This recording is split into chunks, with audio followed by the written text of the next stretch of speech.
আসসালামু আলাইকুম। যেহেতু পাবলিক ইউনিভার্সিটিগুলোর অনেকগুলোর এডমিশন টেস্ট শেষ, তো এখন অনেকের মাঝেই একটা ডিসিশন নেওয়ার ক্ষেত্রে একটা চিন্তা আছে যে আমার তো পরীক্ষাটা এমন হয়েছে, এখন দেখো কেউ জানুক আর না জানুক ভাই, তুমি কিন্তু জানো তোমার পরীক্ষা কেমন হয়েছে। তো তোমার মাঝে কিন্তু পরবর্তী কী করণীয় সেই একটা চিন্তা কাজ করতেছে। যারা অনেক ভালো পরীক্ষা দিছে কিংবা পরীক্ষা মোটামুটি দিছে তারা কিন্তু একটা কনফিউশনে আছে বা তাদের একটা স্টেজ।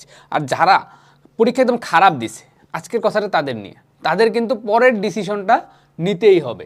সো সেই পরের ডিসিশন নেওয়ার ক্ষেত্রে তোমাদের কিছু জিনিস মাথায় রাখা উচিত। দেখো, find your option. At first তোমার অপশন খুঁজে বের করা উচিত যে তোমার কি কি অপশন আছে। সো এই অপশনগুলো যদি তুমি যখন তাকাবা তখন দেখবা তোমার কাছে একটা অপশন আছে ইনসাইড। তোমরা ফার্স্টে কি চিন্তা করো যে ঢাকার ভিতরে কোনো একটা ইউনিভার্সিটিতে তুমি পড়বা, তারপরে যখন আসে তখন আসে আউটসাইড ঢাকা। সো এই আউটসাইড ঢাকার কথা যখন আসে তখন আমরা চিন্তা করি অ্যাকচুয়ালি যে আমাদের পাবলিক যে ঢাকার বাইরের ইউনিভার্সিটিগুলো আছে সেগুলোতে আমরা কি করতে পারি সেটার প্রস্তুতি নেই। কিন্তু এমনও কিন্তু এক ধরনের স্টুডেন্ট আছে যারা কি করবে, শুধুমাত্র এই অপশনেই থাকতে চায় যে ইনসাইড ঢাকা, সে ঢাকার ভিতরেই থাকতে হবে, তাকে ঢাকার বাইরে দিবে না। আমি এমন অনেক দেখছি যে ধরো যে সেই ছেলেটা বা মেয়েটা ঢাকার বাইরের কোনো একটা ইউনিভার্সিটিতে অনেক ভালো পজিশনে চান্স পাইছে, কিন্তু তার ফ্যামিলি চায় না যে সে ঢাকার বাইরে যাক। স্পেশালি মেয়েদের ক্ষেত্রে অনেক সময়ই এই জিনিসটা এখন হয়। তখন কি করে গার্ডিয়ানরা ঢাকার ভিতরেই রাখতে চায়। যে অনেকে এমনও বলে যে আমার একটা স্টুডেন্টের বাপ মাই তাকে বলে দিছে যে তুমি যদি ঢাকার ভিতরে কোথাও চান্স না পাও তাহলে তোমাকে হয় দেশের বাইরে যেতে হবে, নয়তো বা অন্য কিছু চিন্তা করতে হবে, ঢাকার বাইরে তোমাকে আমি দিব না। এরকম যাদের থাকে, সো তাদের জন্য কিন্তু আউটসাইড ঢাকা কোনো অপশন না। সো আরও একটা অপশন তোমাদের জন্য অনেকের কাজ করে সেকেন্ড টাইম, যদিও এই অপশনটা খুবই রিস্কি। সো এই রিস্কি অপশনের মাঝখানে যদি আমরা সেকেন্ড টাইমে যাই তখন আমরা কি দেখি, ইউনিভার্সিটিগুলোর মাঝে বেশিরভাগ ইউনিভার্সিটি কিন্তু সেকেন্ড টাইম অ্যালাউ করতেছে না। তখন দেখা যায় যে আমরা জাহাঙ্গীরনগরের বা মেডিকেলের প্রিপারেশন নেয় যারা, তারা বেশিরভাগ সেকেন্ড টাইমের দিকে যায়।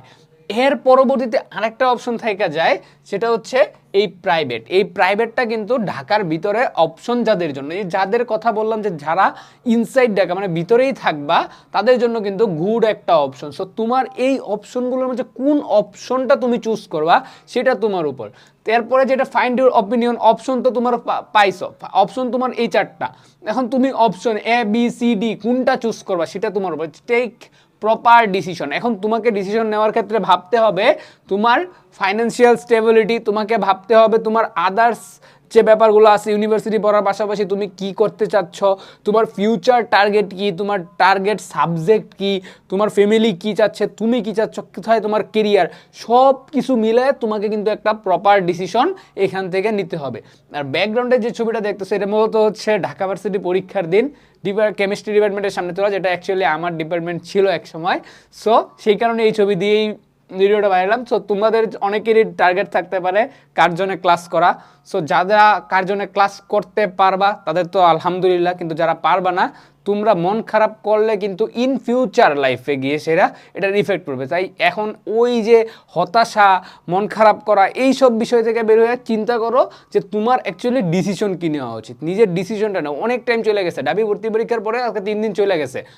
আর সময় নষ্ট না করে ডিসিশন নাও। এখনও চট্টগ্রাম ইউনিভার্সিটি পরীক্ষা বাকি, সাস্টের পরীক্ষা বাকি, এরকম চুয়েট বা কোনো একটা পরীক্ষা বাকি, মেবি রুয়েট, রাজশাহী ইউনিভার্সিটি পরীক্ষা বাকি, সেইগুলো গুচ্ছের পরীক্ষা বাকি, কৃষির পরীক্ষা বাকি, এরকম ডিসিশন নেও। আর যাদের ক্ষেত্রে সেকেন্ড টাইমে চিন্তায় আসো, সেকেন্ড টাইম নিলে খুব ভালোভাবে সেকেন্ড টাইম প্রিপারেশন নাও, যেন সেকেন্ড টাইমে যে টার্গেটের প্রিপারেশন নেওয়া, মেডিকেল হোক কিংবা জাহাঙ্গীরনগর হোক বা যে কোনো ভার্সিটি হোক, সেখানে যেন হয়ে যায়। আর যারা এর বাহিরে আসতে চাচ্ছ, প্রাইভেটে যেতে চাও, সেই ক্ষেত্রেও তোমাদের জন্য একই কথা।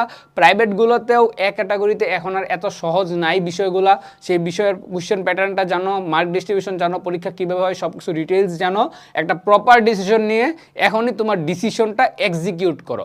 আর বসে থেকে সময় নষ্ট করলে, যত সময় নষ্ট করবা তত নিজের বিপদ নিজে আগায় নিয়ে আসবা। তাই ডিসিশন নাও এবং সেটা এক্সিকিউট করো।